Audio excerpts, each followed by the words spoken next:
So I was fortunate enough to get the chance to play Assassin's Creed Shadows early. Now when I say early, I don't mean the full game of course. I got to spend about 4 hours with it. And yes, 4 hours is not a ton of time for a big open world game such as this. But regardless, I'm just grateful for the opportunity. Now if you've been watching me for a while, you know I always try to speak on things in truth, whether it's positive or negative. And some of it has definitely got me in some shit. So I'm here to give you my completely honest early thoughts on Assassin's Creed Shadows from the 4 hours I played from the perspective of a die-hard Assassin's Creed fan. If I thought some parts of this game were bad, I'll straight up say it's bad. And if I think some parts are good, you'll hear that too. Of course, since we only had 4 hours, there was a lot I could get done in that time frame. So I did try my best to do as much as I could. So just please do remember that. Only 4 hours. Now just some context before I get into it. My expectations going into this 4-hour preview event would probably be quite different compared to a lot of other people who, let's say, went in with the expectation of wanting to play a great open world Assassin's Creed game or just a great open world game in general. So in terms of the Assassin's Creed IP, I will be judging parts of it based on that, and I'll also be comparing a lot of things to past Assassin's Creed RPG games. And so my overall thoughts are quite positive, to be fair. Now I do have to note that the build I played on was a work in progress build, and it was not entirely representative of the final experience. This was also played through a remote desktop application, so the quality I saw was compressed, and the FPS was not what it would normally be, but hopefully the footage looks okay for you to see.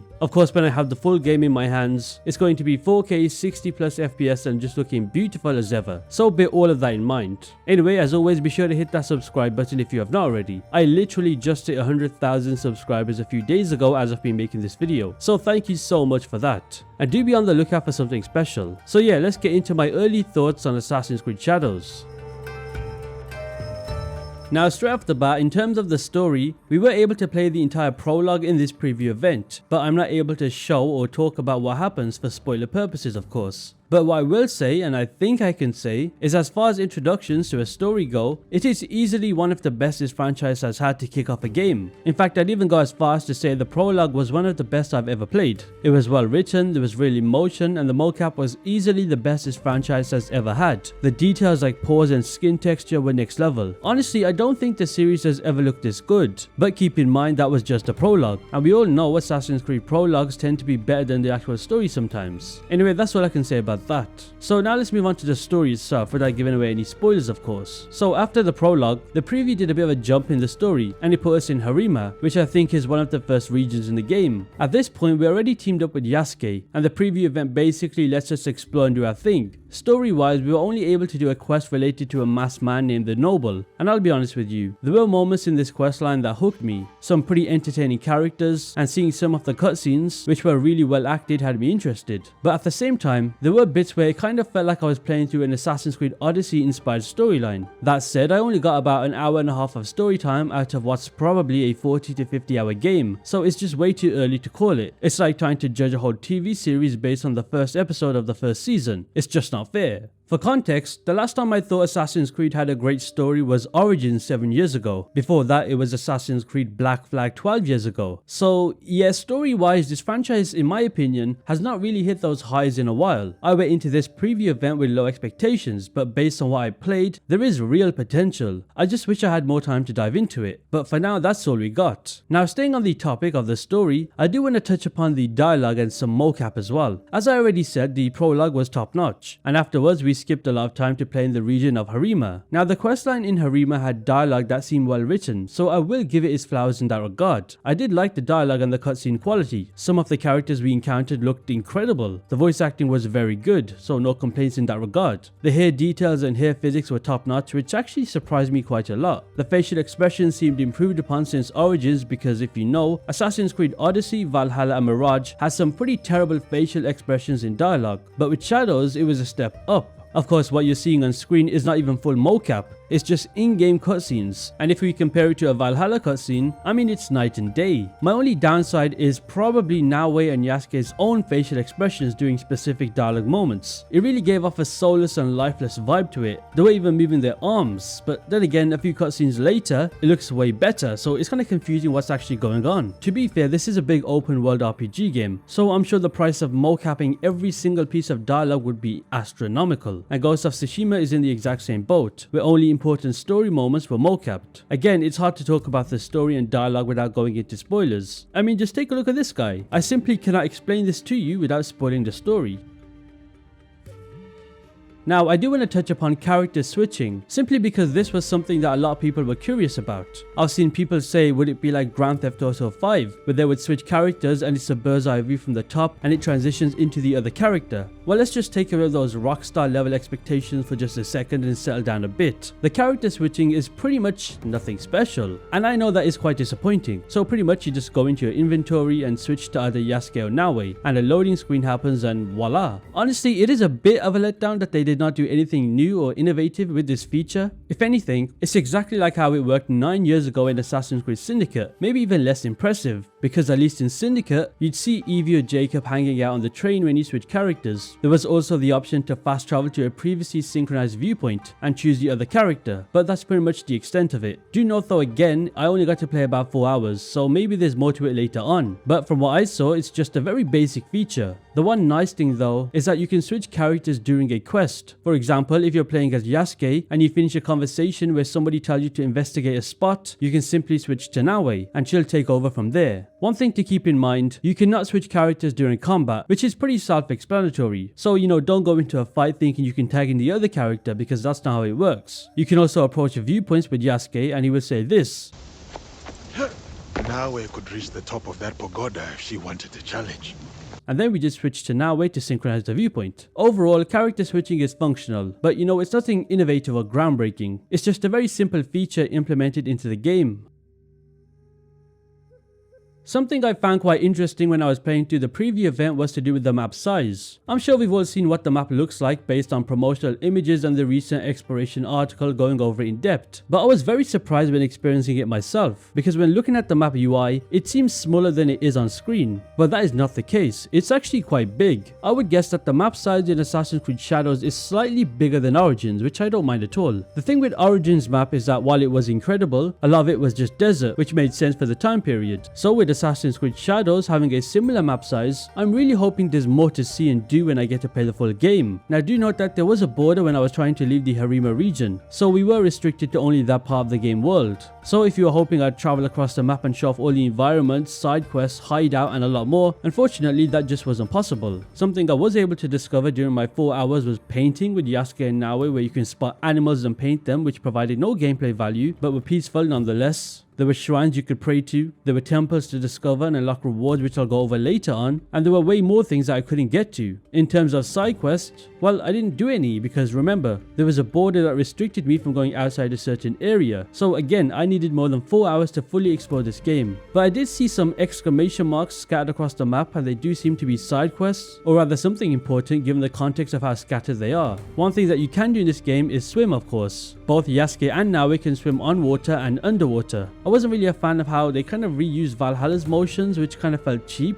especially with how fast both Naoe and Yasuke can swim, which seems exaggerated as hell. I also explored the safe houses, or as they're known in Japanese, kakorega, which are scattered across the cities. I did talk about these in my exploration article video, but they are actually pretty cool. You can manage your recruits, I'll talk more about that when I cover combat. You can access your storage, you can browse contracts, which are similar to Odyssey, where you do tasks for loot and resources, and you can refill your supplies. But just don't confuse these safe houses with the main hideout, which was not accessible during the preview. On top of that, there were vendors in the city who specialize in things like ornaments, gear, port trading and other stuff. Now let's talk about the atmosphere in this game, because the atmosphere really impressed me. Some of the environments look incredible, even though I was playing it to a compressed remote application in 1080p, it still looked amazing. The forests are super dense, like seriously very dense. The rain is heavy, and I'm pretty sure ray tracing was on automatically because the puddles were reflecting beautifully. The wind was intense and actually worked well with the cloth physics, which is something that Assassin's Creed fails to do well. The port side of Harima was beautiful, especially during the day. One random thing I liked was how guards would tell you to put away your weapon, and I guess it's up to you if you want to listen. Oh, and you can pet cats, so that's always good to know, I guess.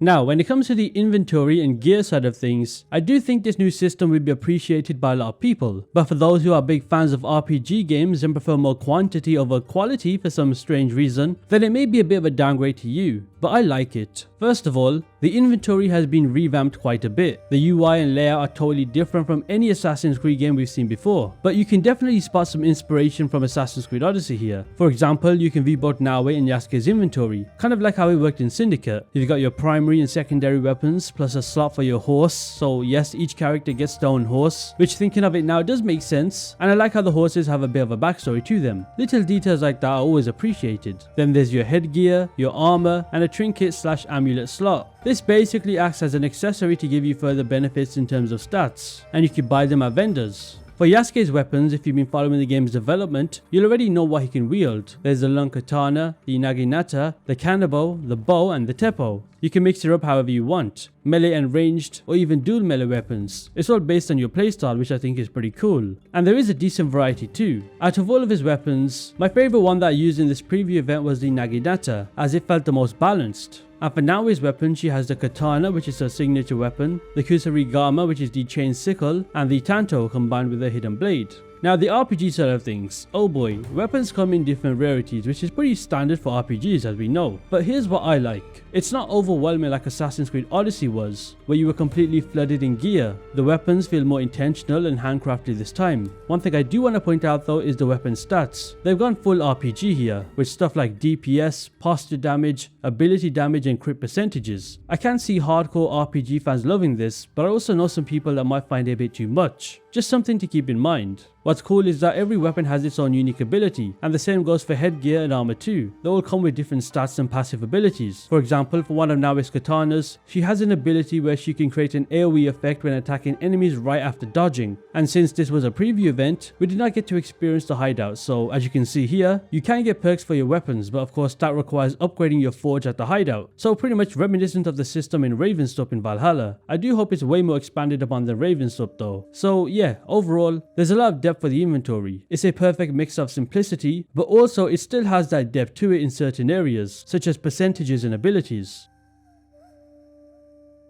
Now let's talk about what I think is the highlight of this entire 4-hour preview, and that is the combat system, which is pretty important in these types of games. Now before I give you my thoughts, I've got to say, I've always felt that Assassin's Creed combat has been one of the weaker aspects in the franchise. There's never really been a system that really blows you away or makes you want to master every mechanic, but I do genuinely believe with Assassin's Creed Shadows that changes. This is easily the most player focused, unforgiving and skill based, believe it or not, combat system in the series by far, which yes, it doesn't really say much when you look at the other games in the franchise. When I was fighting enemies in this game, I noticed that there was no more mashing buttons and expecting to breeze through fights like you could in the other games. This one actually requires skill for once, and I love it. Now don't get me wrong, it's not on the level of a Souls game or anything like that, but for an Assassin's Creed game, it is definitely more intense than what the franchise is used to. So when Ubisoft said they were not going to hold your hand with this game, they were not exaggerating. Now the game does give you a pretty easy to follow tutorial for all things, so it's not like they expect you to do everything at once. A lot of what I experienced in my preview was not as straightforward as I expected. You really have to think about parrying, dodging and so on, and that adds a whole new layer to a franchise that most of the time is lacking in combat. It's definitely a step up from what we've seen before. Now with that in mind, I want to talk about Nawe's combat first. So you know how the game presents Nawe as the stealth focused character and Yasuke as the combat focused character? Well yeah, that means literally what they say. The difference in combat between Nawe and Yasuke is so noticeable, especially against the big enemies. You would often at times easily get 1 or 2 hit by big brute type enemies, and they can also shrug off her attacks quite easily, and she doesn't deal as much damage as Yasuke would, which is self-explanatory. I've always been somebody that said I'd play with Nawe all the time because she seems more fun, but during this preview event and the 4 hours I played, I started having second thoughts, and I realized just how important Yasuke is in this game for combat. The only big difference is Nawe is a lot more fast and can very easily dodge out of attacks, whereas Yasuke, he's slower but deals a lot more damage. Another issue for Nawe is damage output. It did feel like enemies were very tanky, but not to the point where it was damage spongy and gimmicky. Instead, these enemies will parry, dodge and block a lot more, and they feel way more responsive, and that applies to any enemy, not just the harder ones. Now I played through the preview event on normal difficulty, and the enemies were very responsive, so just imagine it in nightmare difficulty or the hardest one. It would be a lot more of a challenge. To me, Ubisoft AI in enemies and NPCs are very lackluster, and that's been a thing for a long time. But you can tell the work has been put in for this game. A lot of past Assassin's Creed games would have groups attacking you one by one, and they look kind of lazy in design. Whereas when I was playing through this preview event, I noticed that enemies would not stand around, and instead a lot of the time they do come after you simultaneously, which I appreciate. Again, it really ties back to the whole no hand holding approach with this game, and honestly I'm here for it. I do think I'm a fan of how they've implemented the armor breaking system for enemies. So instead you're not attacking enemies and their health goes down. First you would need to break down their armor so it falls off, and then you can attack them. Of course this only applies to the enemies with armor on, and then they would get stunned shortly after and gives you the perfect window of opportunity to get some hits in. This feels more realistic, and it's a welcome change that is definitely needed. Now, one interesting thing that I noticed was how enemies can pick up things from the floor and toss them at you, which I thought was kind of funny. Kusarigama combat was probably my favorite weapon type so far from Naue, as the AoE in her attacks helped quite a lot, especially because in this game you will get grouped on quite a lot. I will also say that I did have a lot of fun doing the hidden blade only combat, or Tanto combat, which I am glad something like that returned for this game. That is quite literally how it feels to be a shinobi, very fast and executing swift strikes with a small blade. Now of course I'll go into the abilities and upgrades quite soon.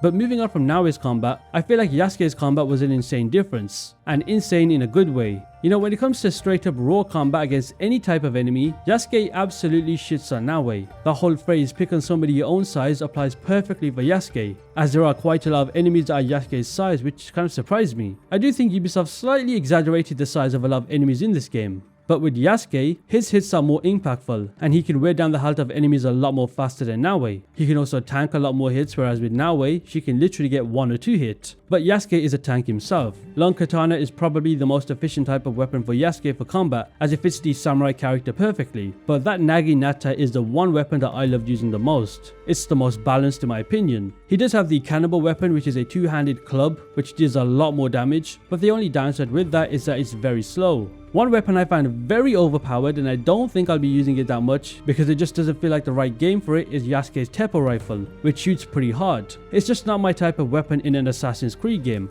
But again, it goes back to mixing and matching different primary and secondary weapons. So yeah, forget about every other combat system in the RPG Assassin's Creed games, because Assassin's Creed Shadows absolutely shits on them all. Now let's go over something called Mastery, which is essentially the skill tree or ability tree, but with a different type of name. This was something going in that I hoped would be changed quite a lot compared to past Assassin's Creed RPG games, and thankfully it was. Now how this works is through something called knowledge. So in this game, the way you gain new skills is by obtaining knowledge points, which can be done through many different activities like progressing to the main story, the open world like completing temples, forts and so on. The more knowledge points that you gain, the more access you get to new knowledge ranks. So as you can see, Naue's mastery is unique to her, and Yasuke's is unique to his. With Naue, you have 6 different branches to work towards. Her katana has its own mastery, her kusarigama, her tanto, her tools, her shinobi side of her character, and the assassin side of her character too, all of which can be upgraded. Now since this is just an impressions video, I don't want to go over every single node and skill in this entire section, but instead just give my honest thoughts. Now I do like how streamlined this is. It's not at all complicated and a complete like whatever on earth Assassin's Creed Valhalla skill tree was, but it's more focused on catering to a specific playstyle that you want to go for. So for example, with Naue's katana, her mastery basically means her level with the weapon. You can increase the damage of her katana by certain percentages the more you rank up your knowledge. I do like that compared to other past Assassin's Creed RPG games, they don't bombard you with so many different abilities, all of which would be useless. But instead they focus on ones that seem impactful. For example, this one named Tidal Wave is a great skill I love to use in the preview. It pretty much is a very fast strike that deals 25% ability damage, and it makes the enemy vulnerable. Aside from active abilities like that, there are passive ones too, such as being able to increase all melee weapons damage, a counter attack where you press RB or R1 after dodging, and there's even upgrades to active abilities. So for example, that Tidal Wave ability I just showed you, you can upgrade that to chain for 2 attacks instead of 1. Basically there's a lot to mess around with, and it's very impressive. Literally everything I just said applies the same for the Kusarigama and Tanto as well, with how they also have unique active abilities and passive abilities too. I can see that a lot of people will like this system quite a lot, and I'm just glad it's not overwhelming and messy like past Assassin's Creed RPG games. There is actually some thought process going on here. Now one last thing I want to touch on is, remember when they said everything in the cinematic trailer can be performed in the actual game? Well, they weren't wrong, because if you remember at the end of that cinematic trailer, Naue did this super fast dodge and then did a strike which looked pretty cool. Well, that ability in game I believe is called Shadow Barrage, where you can very quickly evade and get out of the way when getting hit. pretty much identical to the trailer. Now, in terms of Yasuke's mastery, it's also quite in depth like Naoe's, and it works the exact same way, except for his weapons instead. I will not spoil all of the skills you can use, but just know there are some very insane looking ones, and dare I say, some that seemed very inspired by Assassin's Creed Valhalla.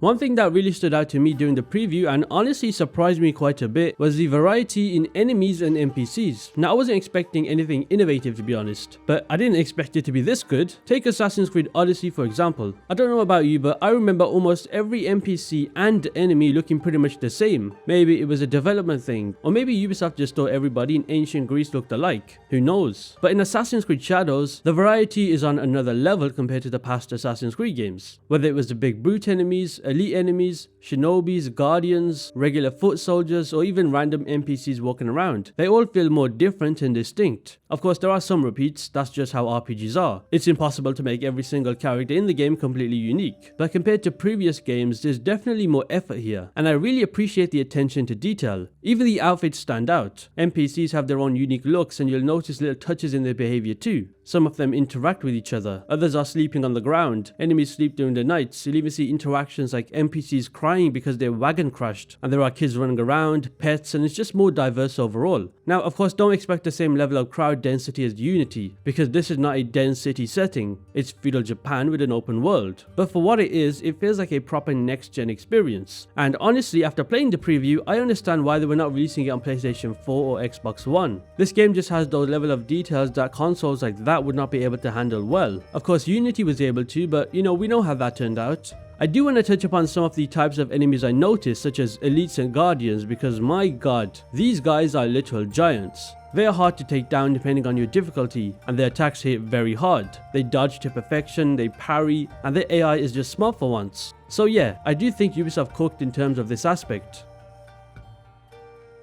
Now let's go over Shinobi recruits, which are basically recruits similar to Assassin's Creed Brotherhood, Assassin's Creed 3, and maybe Assassin's Creed Odyssey with that recruit system too. Well, since we only had 4 hours of playtime in this preview, we couldn't fully take advantage of this system, or get a very good understanding of it. However, there are 2 Shinobi recruits named Yaya and Yagaro, who you can call into combat, and I was surprised. Yaya, the fat one, is quite efficient, and can hold his own. I mean, he was beating the living shit out of elite enemies with just his fists, which I thought was kind of funny, but also strange, seeing as Naoe deals less damage with a blade. The other recruit I didn't get to use because I just forgot, but I can only assume he's just as good, as he's capable of taking out enemies who have 3 bars of health or less. You can also upgrade these recruits and unlock their passive abilities, which adds onto this system. Now, of course, since I assume Shinobi recruits will be story related or have their personal stories to them, they will not die, but instead once they reach low health, they will just pull back and run off into the distance. So yeah, I am looking forward to exploring the Shinobi system quite a lot more once the full game releases, because I can tell it will be quite in depth, especially considering there are 6 of them in the game, with their own names, backstories, and maybe personal stories to them. But again, 4 hours is all we had, so this feature couldn't be explored any more in depth.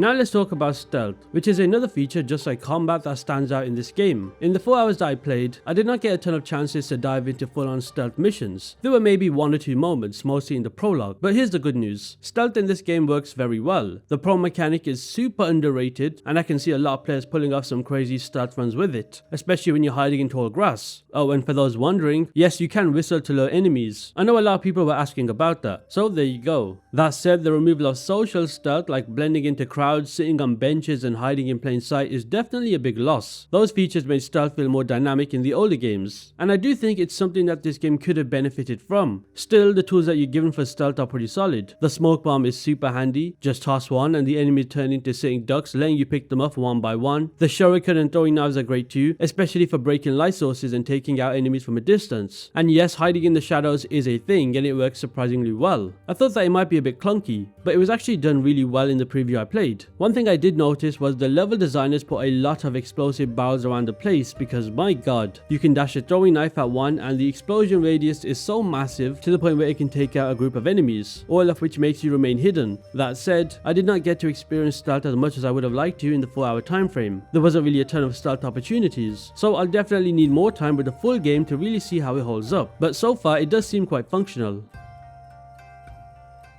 And then there is parkour. Oh boy, if you're expecting parkour at the same level as the older games, which are my favorite types of parkour, with consistent side ejects, back ejects, vaulting, smooth descending and stuff like that, then lower those expectations quite a lot. Parkour in Assassin's Creed Shadows is basically a better version of the RPG parkour style that we've experienced in the past 5 games. This game's focus is clearly on a big open world with spaced out buildings, especially in the cities. In the 4 hours I played, which was just the Harima region, there were pretty much no parkour routes. But honestly, I kind of expected this. The franchise isn't about single city environments anymore, where you can parkour from one end to the other. From what I could test out, Yasuke is able to parkour, or rather climb and jump, but he's incredibly slow at it, like painfully slow. It takes him 2 seconds to climb up something, but he struggles to reach certain ledges, and the funniest part, his weight actually breaks tightropes, so he can't even walk across them. Now on top of that, he couldn't climb up some of the viewpoints to synchronize, so I had to switch to Naue. And speaking of Naue, she is much better at parkour. Well, the RPG style of parkour, that is. She's insanely fast on the ground, definitely the fastest assassin we've seen running wise, so yeah, Basim's fastest assassin title is definitely out the window. She can climb vertical walls very quickly, and she's capable of side and back ejects. But again, the environment doesn't really let her show it off much. There just isn't enough areas built for parkour in the traditional sense. She can also manually backflip descend, so that's not automatic, thankfully. She can do this pretty cool backflip eject off a wall. So yeah, it's very hard to talk about parkour in a game like this because it's not the focus anymore. Honestly, if you want a more detailed breakdown of parkour mechanics for this game in a preview, then I'd recommend checking out Robotopoulos or Leo K's preview videos. They're way more in tune with every little parkour detail. From my perspective as somebody that loves the Ezio trilogy parkour, this is nowhere near that level. And if I'm being completely honest with you, I do think the days of that style of parkour are long gone. Oh, and one thing that really annoyed me was,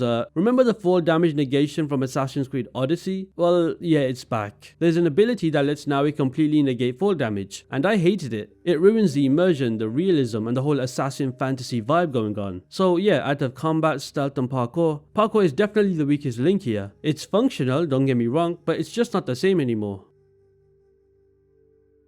I want to touch on the season system, because even though this was just one region we were able to play in, I did notice that when I opened the map whilst exploring, the option to change season was available to me, and when I did, it played this kind of environmental cutscene, and then it changed season. Now seeing as this is definitely not a late game thing because of where the preview takes us after the prologue, it does appear that you can change seasons on the go, and I am not a fan of this at all, because that defeats the whole purpose of a season system. If we have the power to change from autumn to winter and so on, then that just breaks the flow of the game. Personally, this should have been a late game thing, and only available after you have finished the game, and not available to you near the start of the game. But again, as I've said many times, I played a 4-hour preview where a lot of things were unlocked to me, so maybe this season system was unlocked to me as well, and perhaps this is a late game thing that the developers threw into this preview for us to try. Now the last thing I want to touch upon is the loading screen. So if you recall games like Assassin's Creed Origins, Valhalla and Mirage, you're able to walk around in the loading screen. Well, the same goes for Shadows. Of course, in those other games you had kind of an anime simulation of what's going on based on the game, and for Shadows it's quite strange, and I'm not sure how I feel about it. It's pretty much like sakura trees or some kind of trees just there with distant mountains in the back. I mean, it does look very pretty, I won't lie, but if you're calling this game the next generation of Assassin's Creed, I would have preferred something different if I'm being honest. Now don't get me wrong, I do like the loading screens in those 3 games I mentioned as they offer interactivity while waiting, but you know, I just don't know what I expected, to be honest. Maybe I'm just nitpicking at this point, but I am somebody that wants to see this franchise evolve in every aspect. So yeah, that's what the loading screen looks like for Assassin's Creed Shadows. Now, I saved this part for last because it's a big deal, and that is the Animus hub. I've been so curious about this for a while, and I'm honestly surprised. We've speculated for so long about what it could be like, and now we finally know. If you don't know, the Animus hub is basically the new modern day setup for the series. It's a launcher for the recent Assassin's Creed games, but it's way more than that. So now when you launch Assassin's Creed Shadows, this is what you'll be presented with: memories, projects, exchange, and vault. Now memories is another word for the launcher, and here is where we're going to boot up whatever Assassin's Creed game we want, or at least that's what I thought. It turns out the Animus hub only works with the newer games, so that means Origins, Odyssey, Valhalla, Mirage and now Shadows. I do have to say, it looks really well designed, way better than I expected. It does not feel half baked, and I can appreciate that. Now projects are basically regular release gameplay missions for Assassin's Creed Shadows named Anomalies. Completing these gets you in-game rewards like new weapons, gear, data files, whatever that means, and keys, and those keys are for the next part, the exchange. Now the exchange is kind of like your daily or weekly shop we've seen before, just like Reader's shop in Valhalla. Here you can trade keys for weapons, gear, mount cosmetics, and they've teased that there's more to come. Pretty straightforward. Now the part that I'm the most excited about, the vault. This is basically what the modern day story is going to become. They've hinted that there is a lot to explore here, especially if you're into the modern day side of the series like I am. It sounds like this is where we're going to get deeper story reveals, and I can't wait to see more of what they have planned. They've said the vault will evolve over time, and there is still a lot we don't know about it. Now, when does this release? Well, the Animus Hub launches with Shadows, and it's set to grow over the next few months and even years. It's clear that this is the future of Assassin's Creed. I'm just very curious to see how it plays out. And that brings me to the end of my impressions after playing Assassin's Creed Shadows for 4 hours. What do I think? I think I need more than 4 hours to judge this game. It's just too big of a game for just 4 hours. But from the preview I did play, I enjoyed it quite a lot. I do think the story has mad potential. The mocap is improved massively. The combat is easily the highlight of this entire preview, and I can tell that the open world aside from the Harima region will be massive and enjoyable. I can already tell that when the game comes out, it will be way better than the 4 hours I played. There is still that Assassin's Creed jank in some parts like swimming, horse riding, some dialogue and some quest structures, and I do think some improvements can be made. So yeah. Oh, and also do remember that I played through a remote desktop application, and it was a work in progress build. So yeah, if you did enjoy this video, be sure to hit that subscribe button to stay up to date on everything Assassin's Creed. And with all of that said, I will see you in the next one.